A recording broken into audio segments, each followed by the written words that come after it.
दोस्तों, ये कहानी एक सिंधु देश का शक्तिशाली राजा विक्रमसेन न्यायप्रिय और अजेय योद्धा था। लेकिन एक गहरी साजिश उसके जीवन को खत्म करने के लिए रची जा चुकी थी। दुश्मन ने तलवार नहीं बल्कि छल और विष का सहारा लिया। जब सब हार मान चुके थे तब एक व्यक्ति खड़ा हुआ, मंत्री अमरशक्ति। क्या उसकी बुद्धिमत्ता राजा को मृत्यु के मुंह से निकाल पाएगी? क्या वह इस षड्यंत्र का पर्दाफाश कर पाएगा या फिर सिंधु देश पर विनाश का साया मंडराने वाला है? आइए जानते हैं इस रोमांचक कथा में।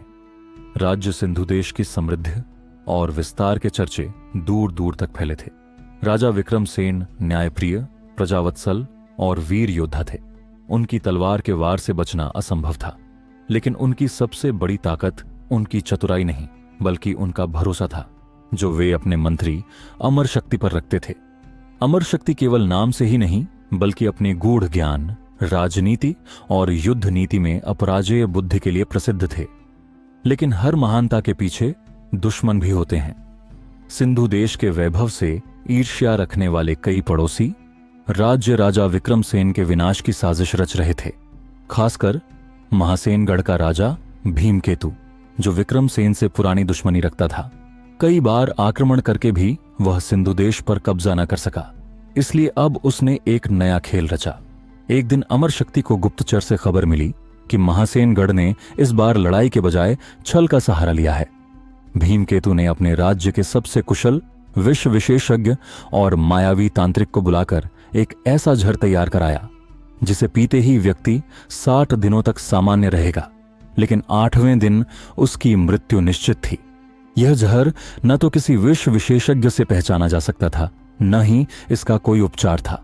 यह जहर राजा विक्रमसेन को पिलाने की योजना बनाई गई थी, और यह कार्य करने वाला था महासेनगढ़ का सबसे चालाक आदमी विशाख।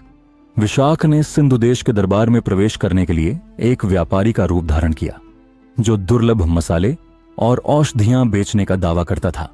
वह अपने जाल में राजमहल के रसोइये हरिदत्त को फंसाने में सफल हो गया। लालच और धोखे की इस दुनिया में हरिदत्त से बड़ी गलती हो गई।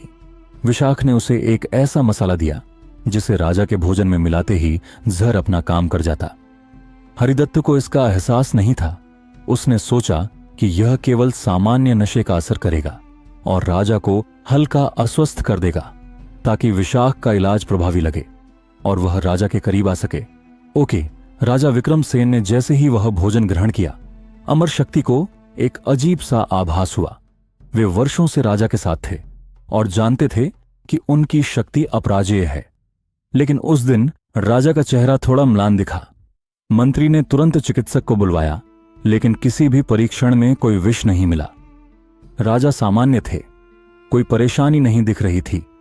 अमर शक्ति उलझन में थे। क्या यह केवल उनका भ्रम था या सचमुच कुछ गड़बड़ थी? रात को अमर शक्ति ने गुप्तचरों को हरिदत्त और विशाख पर नजर रखने का आदेश दिया। कुछ ही समय में खबर आई कि हरिदत्त को भारी मात्रा में स्वर्ण मुद्राएं मिली हैं और वह रात में किसी से गुप्त वार्ता करने निकला था। मंत्री ने तुरंत हरिदत्त को बुलवाया और मनोवैज्ञानिक चालाकी से उसे भयभीत कर दिया। जैसे ही अमर शक्ति ने संकेत दिया कि उन पर पहले ही सच्चाई उजागर हो चुकी है, हरिदत्त डरकर सारा सच उगल बैठा। अब अमर शक्ति को एहसास हुआ कि राजा की जान खतरे में है, लेकिन यह जहर साधारण नहीं था। हरिदत्त से मिली जानकारी के अनुसार जहर 8वें दिन अपना प्रभाव दिखाएगा और तब तक कोई उपाय काम नहीं करेगा। अमर शक्ति को केवल 7 दिन मिले थे राजा को बचाने के लिए। उन्होंने तत्काल राजा से कहा, महाराज, इस पूरे सप्ताह आपको कुछ भी खाने पीने से पहले मेरी अनुमति लेनी होगी। यह जीवन और मृत्यु का प्रश्न है। राजा, जो अपने मंत्री पर पूरा विश्वास करते थे, बिना प्रश्न किए मान गए। लेकिन समस्या यह थी कि जहर पहले ही उनके शरीर में प्रवेश कर चुका था। अब केवल इंतजार बचा था, या फिर कोई अप्रत्याशित योजना। अमर शक्ति ने राज्य के सबसे विद्वान आचार्यों और तांत्रिकों को बुलाया, लेकिन किसी को भी इस विष का उपाय नहीं मिला। तभी उन्हें एक पुरानी कथा याद आई कि एक विशिष्ट प्रकार का जहर केवल तब निष्क्रिय हो सकता है जब उसे समान प्रभाव वाले दूसरे जहर से काटा जाए। लेकिन दूसरा विष कहाँ मिलेगा? 7वें दिन राजा विक्रमसेन की स्थिति स्थिर थी, लेकिन अमर शक्ति जानते थे कि यह शांति केवल तूफान से पहले की खामोशी है। अचानक उन्हें महासेनगढ़ के राजकवि के बारे में जानकारी मिली, जिसने अपनी कविताओं में एक बार जिक्र किया था कि भीमकेतु के पूर्वजों ने एक ऐसे विष का इस्तेमाल किया था जिसे मृत्युहर नाम से जाना जाता था। यह विष घातक था, लेकिन सही मात्रा में देने पर यह अन्य जहरों का प्रभाव कम कर सकता था। अब सवाल था कि क्या वे सही समय पर इसे हासिल कर पाएंगे। राजा विक्रमसेन के पास अब मात्र कुछ घंटे शेष थे। अमर शक्ति को यकीन था कि मृत्युहर विष ही एकमात्र उपाय हो सकता है, लेकिन महासेनगढ़ से उसे प्राप्त करना असंभव था। यदि भीमकेतु को भनक भी लगती कि उसकी ही चाल को मात देने का तरीका मिल चुका है, तो वह तुरंत अपनी योजना में बदलाव कर सकता था। अमर शक्ति ने गुप्तचरों को महासेनगढ़ भेजने का विचार त्याग दिया, क्योंकि समय कम था। उन्होंने राजमहल के सबसे पुराने ग्रंथों और आयुर्वेदिक ग्रंथों को खंगालना शुरू किया। तभी उन्हें एक उल्लेख मिला। मृत्युहर विष केवल महासेनगढ़ में नहीं, बल्कि सिंधु देश के उत्तरी जंगलों में भी एक विशिष्ट पौधे से तैयार किया जा सकता था। बिना समय गंवाए अमर शक्ति ने अपने सबसे तेज घुड़सवारों को जंगल की ओर रवाना किया।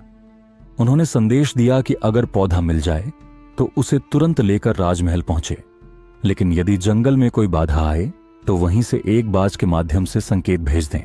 घुड़सवार रात भर जंगल में खोजबीन करते रहे, लेकिन पौधा दुर्लभ था।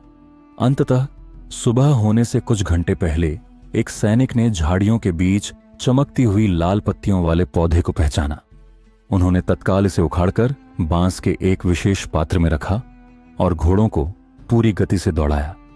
इधर राजा की हालत धीरे धीरे बिगड़ने लगी। उनकी सांसें भारी हो रही थीं और उनका शरीर असामान्य रूप से ठंडा हो रहा था। राजवैद्य निराश हो चुके थे, लेकिन अमर शक्ति की आंखों में अब भी उम्मीद की लौ जल रही थी। तभी महल के द्वार पर घुड़सवारों के आगमन की सूचना मिली। वे थके हुए थे, लेकिन उनके हाथ में मृत्युहर का पौधा था। वैद्यों ने तत्काल उससे एक औषधि तैयार करनी शुरू की, लेकिन समस्या यह थी कि इसकी सही मात्रा ज्ञात नहीं थी।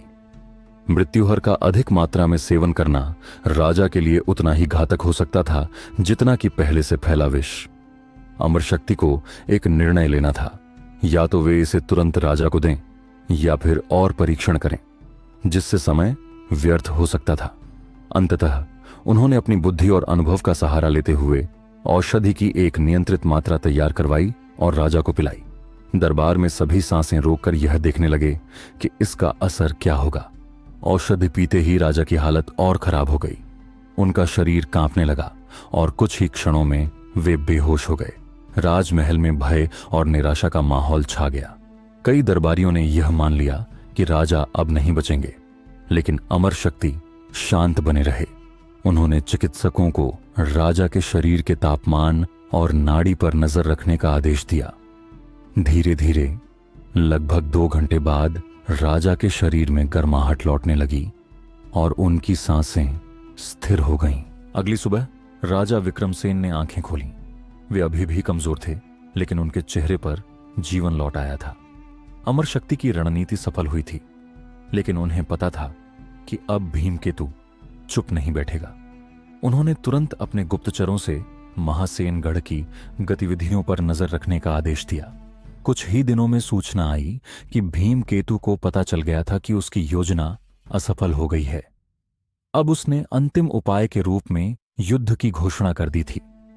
अमर शक्ति जानते थे कि महासेनगढ़ की सेना विशाल थी, लेकिन वे यह भी जानते थे कि शक्ति से अधिक महत्वपूर्ण बुद्धि होती है। उन्होंने एक योजना बनाई, एक ऐसी योजना जिससे महासेनगढ़ की सेना खुद ही अपने जाल में फंस जाए। उन्होंने एक गुप्त संदेश भीमकेतु को भिजवाया, जिसमें लिखा था, राजा विक्रमसेन मरणासन्न है। यदि आप युद्ध टाल दें तो हम बिना रक्तपात के संधि के लिए तैयार हैं। यह संदेश पाते ही भीमकेतु को लगा कि उसकी योजना आंशिक रूप से सफल हो चुकी है। उसने तुरंत अपनी सेना को सीमाओं तक बढ़ाने का आदेश दिया, लेकिन असली हमला करने से पहले वह विक्रमसेन की हालत का जायजा लेना चाहता था। भीमकेतु का एक गुप्तचर राजमहल में घुसपैठ करने में सफल हो गया, लेकिन अमर शक्ति पहले से तैयार थे। उन्होंने दरबार में विक्रमसेन को अत्यंत दुर्बल दिखाने के लिए विशेष उपाय किए। उनके वस्त्र ढीले कर दिए गए, उनकी आवाज कमजोर कर दी गई और वे बिस्तर पर लेटे रहे। गुप्तचर ने जब यह देखा तो उसने भीमकेतु को संदेश भेजा कि राजा वास्तव में मरणासन्न है। भीमकेतु अब पूरी तरह निश्चिंत हो गया और उसने अपनी सेना को बेतरतीब ढंग से आगे बढ़ाने का आदेश दिया। उसे लगा कि एक बीमार राजा उसकी सेना का सामना नहीं कर सकेगा, लेकिन जैसे ही उसकी सेना सिंधु देश की सीमा में दाखिल हुई, अमर शक्ति की योजना काम कर गई। पहले से तैयार सिंधु देशी सेना ने चारों दिशाओं से महासेनगढ़ की सेना को घेर लिया। भीमकेतु समझ ही नहीं पाया कि यह कैसे हुआ। राजा विक्रमसेन स्वयं अपने अश्व पर सवार होकर युद्ध भूमि में आए। उन्हें जीवित और सशक्त देखकर महासेनगढ़ की सेना में भय फैल गया। वे समझ गए कि उन्हें धोखा दिया गया है। सिंधु देश की सेना ने भीमकेतु की सेना को बुरी तरह पराजित कर दिया। स्वयं भीमकेतु को बंदी बना लिया गया। जब उसे दरबार में लाया गया तो उसकी आंखों में आश्चर्य और भय था। तुम्हारी हर चाल को मात देना मेरी जिम्मेदारी थी, अमर शक्ति ने कहा। राजा विक्रमसेन ने निर्णय लिया कि भीमकेतु को मृत्युदंड देने के बजाय उसे अपने ही राज्य में निर्वासित कर दिया जाए, ताकि वह अपनी हार का बोझ जीवन भर उठाए। सिंधु देश में फिर से शांति लौट आई। अमर शक्ति की चतुराई और विक्रमसेन की वीरता ने राज्य को एक बड़े खतरे से बचा लिया था। अब सिंधु देश और अधिक शक्तिशाली हो चुका था, लेकिन अमर शक्ति जानते थे कि यह केवल एक युद्ध की जीत थी। असली लड़ाई हमेशा सतर्कता और बुद्धिमानी की होती है। कहानी अच्छी लगी तो चैनल को सब्सक्राइब करें। धन्यवाद।